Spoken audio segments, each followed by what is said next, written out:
to the latest on that power outage in downtown Honolulu. At last check, 600 customers are still in the dark. Repair efforts were delayed again after a so-called arc flash occurred last night during work inside a manhole, and HECO executives have called a 2 p.m. press conference for today.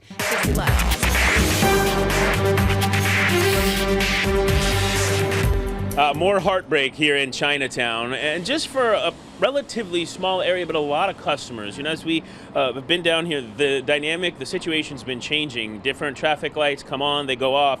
Here at Bethel and King, where we were throughout the morning, the traffic lights off.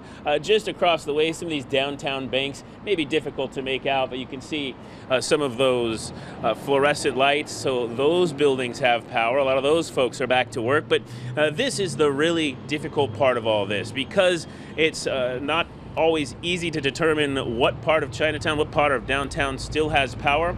It's difficult for those employers, those businesses, to communicate whether or not their staff need to come in. And as you can imagine, for a lot of the businesses, the restaurants, the bars, those places that depend on product that's refrigerated, this has been an absolute mess. So here's what we know about what happened late last night as they were beginning to restore power for the last few hundred customers in this downtown area. A fire in a manhole broke out.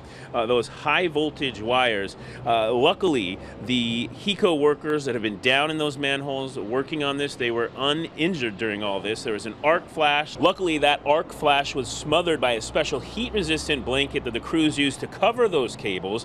And while the equipment, the cables themselves were heavily damaged, again, no one was hurt, and we're grateful for that. Now, as they got that fire under control, shut the power off, the crews began investigating the cause of the arc flash, and that may have occurred in a splice connecting two high voltage cables. Repairs are still continuing, and of course, they earlier this morning gave us the mid-morning timeline for some of the businesses, some of the area to come back online, but this really knocked out power for some 3,000 customers. And again, as we've been talking about, that is what is so frustrating for some of these businesses that have been without power for several days now, trying to determine whether or not they should tell their staff to be ready to come back to work, buying products so they can open up the restaurant to serve the food. But what we have seen is really an outpouring of support for those local businesses, and those local businesses posting themselves on social media, asking people to please come out as soon as the power back on, as soon as things are restored and back to normal in some sense,